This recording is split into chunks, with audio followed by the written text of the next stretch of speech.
ఓం నమ శివాయ. మనము మహాశివరాత్రి అనే గ్రంథంలో ఆధ్యాత్మిక రహస్యములను తెలుసుకుందాము. ఉపవాసము అనగా నిరాహారి అయి ఉండుట అనునది సామాన్యార్థము. ఆహారము అనగా మనస్సుతో, బుద్ధితో, ఇంద్రియములతో స్వీకరింపబడినది అని అర్థం. సంస్కార రూపమున మనస్సు స్వీకరించినది సూక్ష్మాహారము. పంచ జ్ఞానేంద్రియముల ద్వారా మనస్సు స్వీకరించినది స్థూల ఆహారము. ఇది శబ్ద, స్పర్శ, రూప, రస, గంధాత్మకము. శరీరమునకు స్వీకరించు అన్నము మున్నగున్నది స్థూలతర ఆహారము. ఉపవాసము అనగా సమీపవాసము.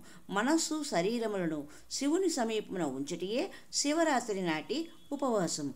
కనుక కేవలము ఆహార రూప వస్తువులను స్వీకరింపకుండాటియే కాక స్థూలతర ఆహారములను వదులుటయే నిజమైన ఉపవాసం. ఇట్టి తాత్వికమైన ఉపవాసం చేసినప్పుడే శివోహం స్థితి అనుభవింపబడును. కేవలము బాహ్యానుష్ఠానము నిష్ప్రయోజనము. ఈ విశాల బ్రహ్మాండమున సృష్టి, ప్రళయము అనేది రెండు విభిన్న ప్రవాహములు నిత్యము ప్రవహించుచున్నవి. కాల ప్రవాహమున రాత్రి పగలు అను రెండు చీలికలు ఉన్నాయి. మనస్సునందును ఈ సృష్టి ప్రళయము ఉన్నవి. ప్రకృతి యందు నిత్య సృష్టి, నిత్యలయం కలదు. ఇది ఏకత్వము నుండి భిన్నత్వము నుండి ఏకత్వమునకు, ఏకత్వము నుండి భిన్నత్వమునకు, భిన్నత్వము నుండి ఏకత్వమునకు చేర్చు మహాశక్తి. కార్యకారణ రూపము. పగలు కార్యరూపము, రాత్రి కారణరూపము. రాత్రిలో సర్వము లయించి ఉండి పగలు సృష్టి రూపమున కార్యము జరుగును.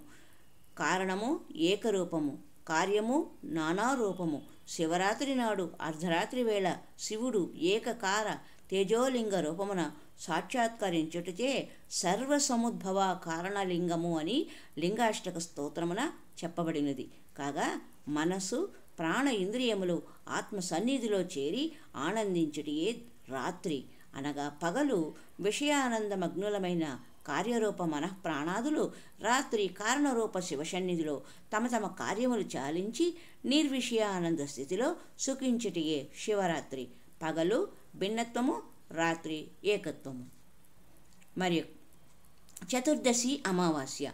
అమా అంటే కూడిక, వాస్య అంటే వసించి ఉండుట అనగా ఈరోజు సూర్యచంద్రులు కూడికొని ఉందురు, కలిసి ఉందురు అని అర్థం. ఆధ్యాత్మికముగా సూర్యుడు పరమాత్మ, సూర్యుడు పరమాత్మ, చంద్రుడు జీవాత్మ. జీవాత్మ పరమాత్మతో చేరుటయే యోగ సాధనలో చివరి దశ. కనుక అమావాస్య అద్వైత పరమానందమునకు సంకేతము. ఉపాసనా శక్తి లేనిదే ఈ అభేద స్థితి లభించదు. కనుక చతుర్దశి అవసరమైనది. చతుర్దశి నాడు చంద్రుడు సూర్యునికి అత్యంత సమీపమున రేఖామాత్రముగా ఉండును. అట్లే సాధనా కాలమున జీవాత్మ పరమాత్మ సన్నిధానమున రేఖామాత్ర దూరమున భేదస్థితిలో ఉండును.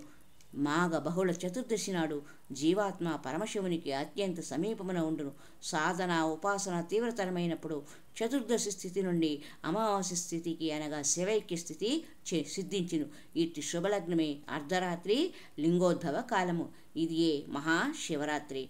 ఇట్లు ఆధ్యాత్మికంగా ఆచరించినచో శివరాత్రి వ్రతము సార్థకము, సఫలము అగును.